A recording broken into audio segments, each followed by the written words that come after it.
What's up, guys? I thought you'd want to look at a video of my ceiling fan while I talked.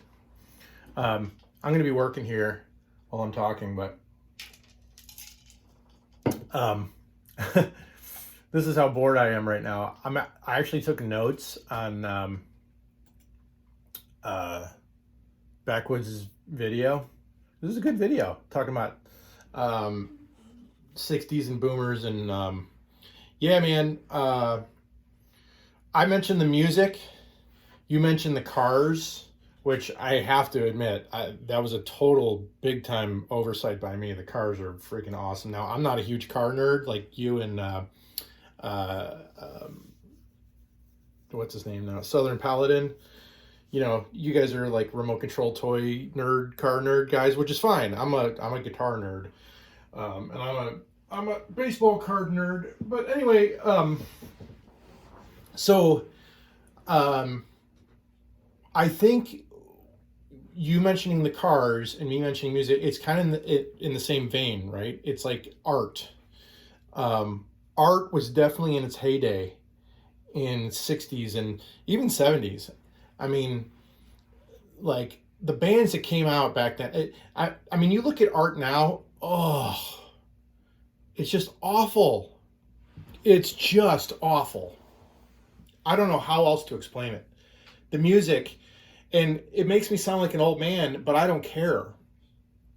You listen to the music, and from a musician's standpoint, and I'm not, please don't think I'm claiming to be an expert in this area, but I do know a little bit about music. You try to play the new stuff that comes out, and it takes you 4 seconds to learn it. Like, oh, okay, he's doing a 1-4-5 progression, and he's just doing some simple little run on his guitar that's like 6 notes, and he does that the whole song, the whole song, right? As opposed to, Reeling in the Years by what's her name, Steely Dan. I mean, I'm sorry, but I'm gonna play on. I'm just gonna turn this up really quick. Okay, now I got to get through the stupid ad. I mean, just listen to this.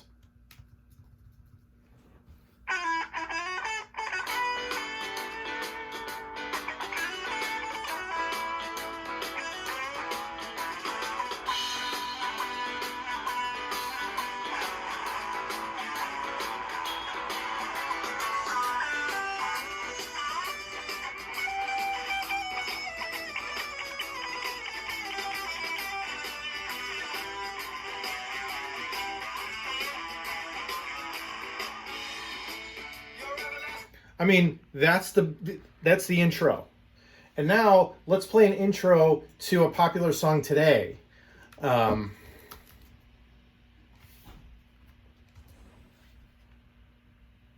the intro to a popular song today would be this song.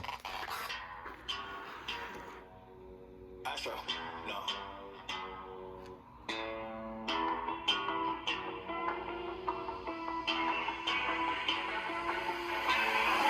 What you know about rolling down in the deep? When your brain goes numb, you can call that mental freeze. Okay, so now let's just look at the guitar. Do, do, do. That's all it does, the whole song. Do, do, do. I mean, it took me 4 seconds to learn that. And that's all he does throughout the whole song. Now people say, I love it when the bass drops. I love the drums, blah, blah, blah. Well, guess what? That's a machine. Okay, it's not even a person. It's just a program. I think you guys know that. But anyway, I mean, the art today is just, it's so bad.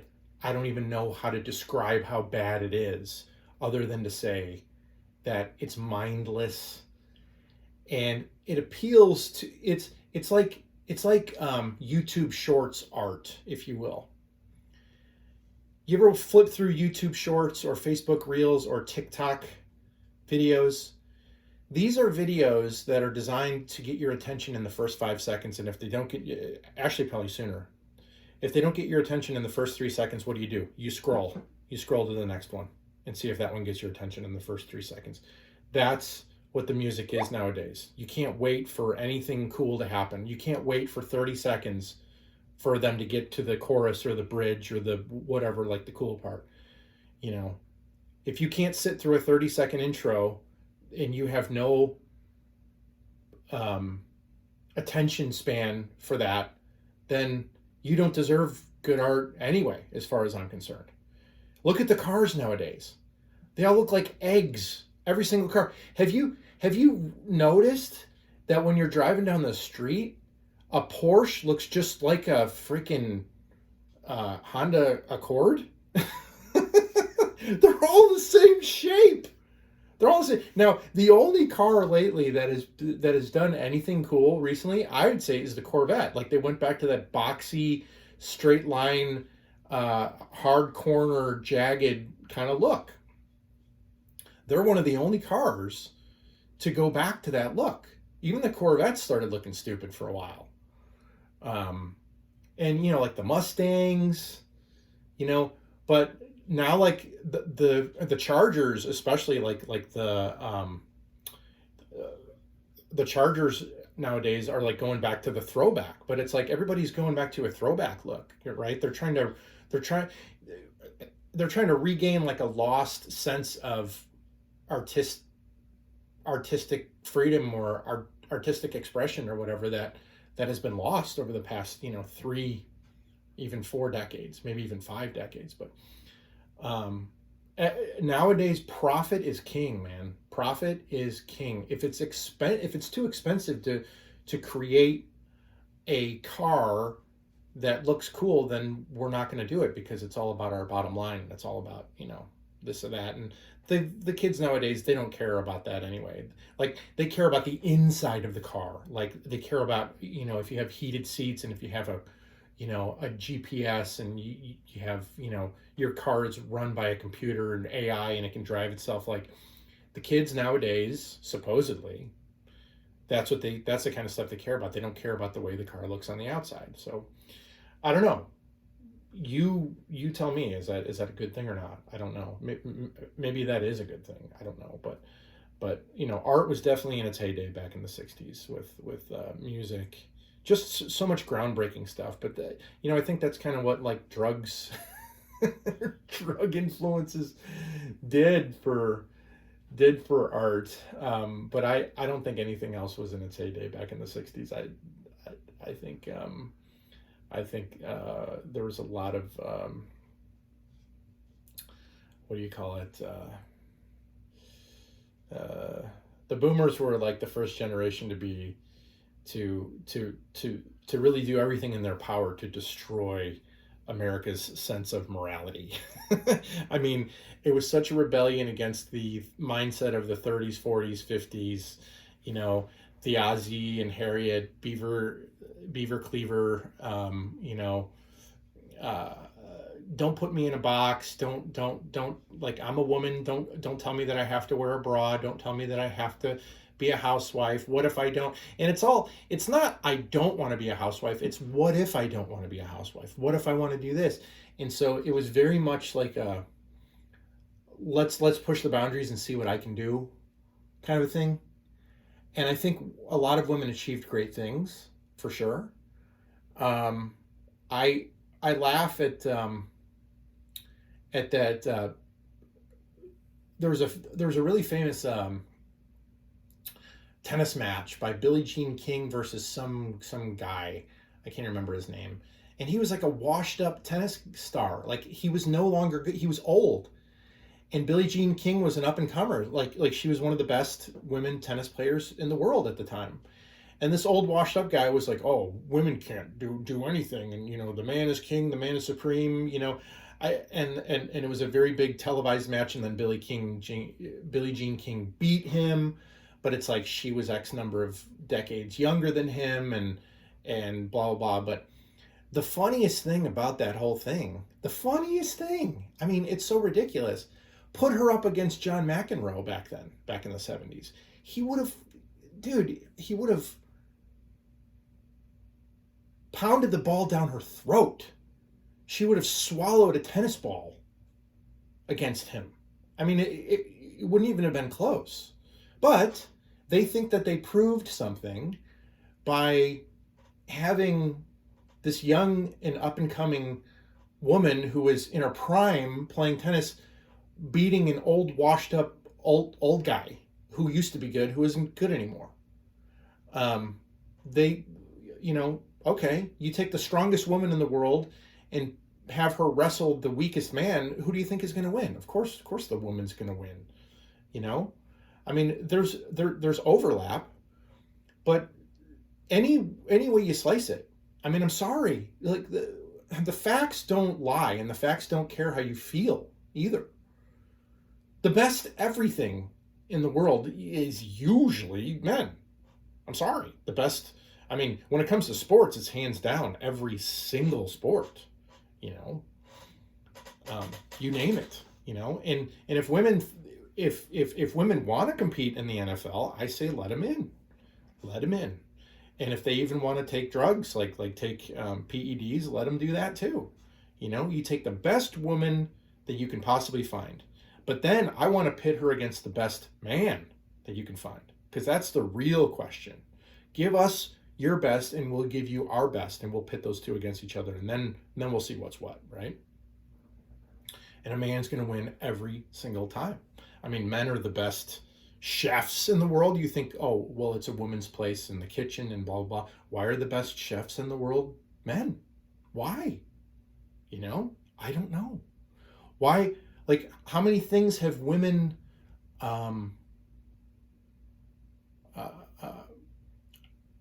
invented? And, if you listen to Michael Savage, he talks about this kind of stuff. And he takes it a step further, and he says, not only have men invented all of the great inventions, but white men have invented all the great inventions of the world. And I'm sorry, it's true. And so now you can dig into the reasons of these things. And then when you want to draw conclusions that say women are stupid, or black people are stupid, or Hispanics are stupid, or Asians are stupid, or whatever you want to say. First of all, I think everybody knows Asians aren't stupid. I don't know why I said that, and same thing for any other culture or race. I don't think stupid is a way that you could describe any gender or culture or race. I think, but your culture is where you come from, and where you come from and your culture really determines what you value. Do you value education? Do you value innovation? Were you living in an environment that forced you to have to innovate? And that's a big thing. There's a lot of talk, like there's some books written, I can't remember what they're called, but books written about why is the white man such an inventor? Why? Well, where does the white man hail from? He hails from the land of the ice and snow, right? Where does the dark brown man hail from? Usually the Middle East, the jungle, the desert. Now the desert is a tough place, but there ain't much to invent there since you don't have any resources in the desert. But if you're in the jungle, what do you really need to invent? I mean, if you're walking around the jungle and you got all these fruit trees and you're just walking around pulling the low-hanging fruit off the trees, and do you need to invent agriculture when you got everything kind of just growing right next to you? Not really. Are you worried about building a fire to keep yourself warm when you live in the jungle? No.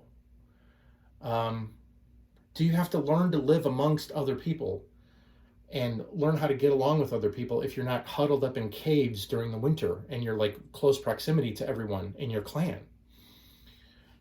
These are the things that sort of developed the white man's culture, being in the ice and snow and having to invent ways to keep himself warm, to kill animals not just for their food but for their hides and for their whatever else they can use, turn the bones into tools, or turn the bones into weapons, or learn how to hunt, learn how to preserve food through the winter. And when you're in a situation where you're forced to survive against the odds, where the environment doesn't allow you to survive just based on walking around and grabbing the nearest fruit hanging off the tree.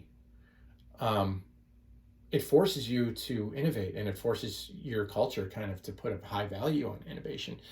And does that mean that the white man is uh, superior? Of course not. Of course it doesn't. Doesn't mean that. It just means that the white man comes from a different environment, a different culture that was shaped by the environment. Um, you know, that's all it means. Culture is all about values. Your race and your culture is about what you're raised with and what your ancestors were raised with and the challenges they had to face and the challenges that they didn't have to face. As opposed to what some other cultures had to face. I mean, you look at some of the most ruthless people in the whoever walked the face of the earth, and that was the Vikings. I mean, you want to talk about a cruel culture. I mean, look no further than the white man. But the Vikings, who are from the land of the ice and snow, oh my gosh, man, those dudes. I mean, they invented brand new ways of torturing and killing and maiming, and just like if you got in their way, you were in big trouble. I kind of went off on a tangent there. Let's see. Yeah, you said the boomers have a woe is me mentality. I think that I think every generation can spend a little bit of time with their kids and say, hey, I didn't grow up with the technological advances that you had, the medical advances that you had. Back when I was a kid, they didn't even have Novocaine, and we had to like whatever. When we went to the dentist, it was like horrible and blah. Like, fine, okay, every generation can say that. But I think the boomers were the first generation to really, truly get spoiled beyond recognition by the surviving WW2 veterans.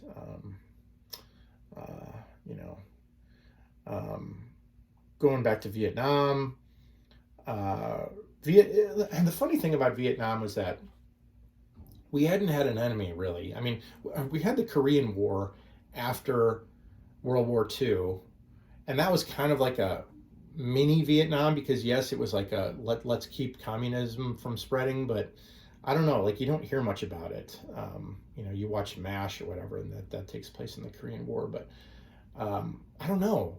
I think we just needed an enemy, to be honest with you. I think but compare Vietnam, the way it was portrayed. It was portrayed as this existential threat to America, supposedly, but it was so indirect. I mean, it was so indirect.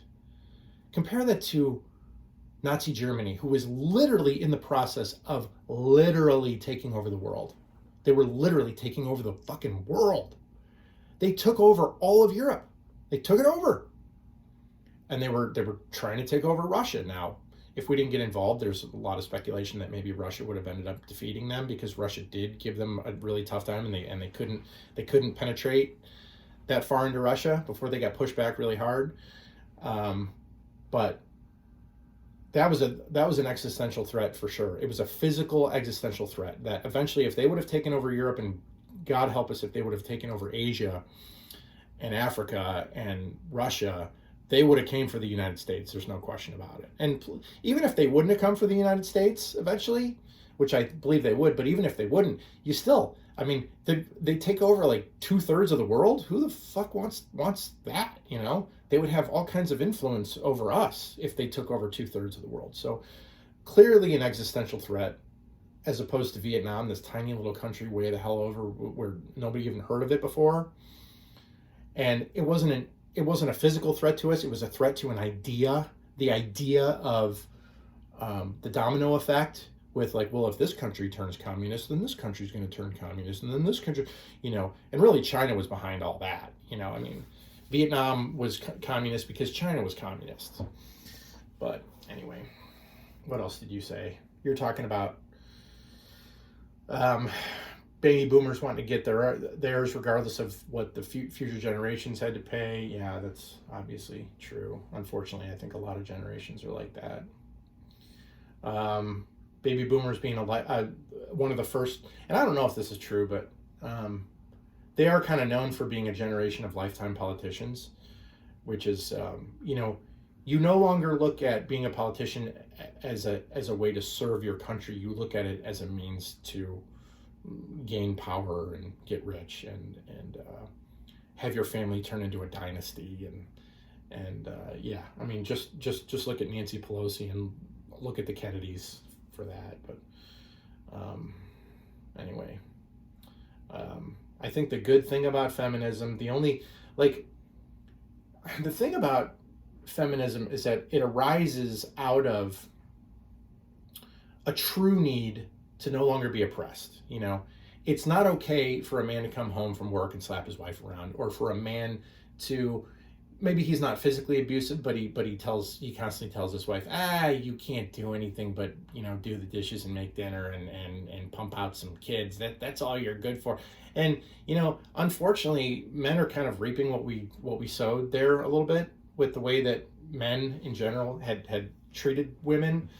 And I don't doubt them for not wanting that anymore. But then it's like everything is a pendulum swing, right? Like it starts off in a good direction. It starts off making progress. And then what does it do? It swings too far to the other side. And then you get stupid things like what you just said. Women can do anything a man can do, which I'm still waiting for that to happen, by the way. Well, like the answer to women can do anything men can do, and I think there is a loose tie to this, is the whole transgender thing, where you have a guy, he's born with a penis, dick and balls, might still have one, he's just tucking them in somewhere, and now he's wearing a women's swimsuit and breaking records. Oh, good. Did a woman really do that? Is that like, women are you gonna put him in your category and say, he's part of the feminist movement? Yikes! If that's what you need to resort to, whew, too bad for you, man. Anyway, this video is really rambling. Sorry it's so long, 22 minutes. Last thing I want to say, I mean, if you don't like kids, if you're a father and you don't like kids and you chose to have kids anyway, that's obviously on you. It's a stupid thing, but I think a lot of dads do it because the wife is just like, I want to have kids, and he's like, okay, well, I'll make you happy, almost like he's buying her a mink coat. Okay, I'll give you a kid, here you go, here's your kid. Like he gave it to her. Here's your son, here's your daughter. Now I'm going to go back to golfing 36 holes and playing poker with my buddies and working double shifts, and then when I come home I'll just drink and ignore everybody. That's obviously, it's a failed mentality, it's a stupid mentality, it's a flawed mentality, but yeah, I don't put it past a lot of men to have that kind of mentality. All right, buddy, sorry for the long rambling video. Have a good one.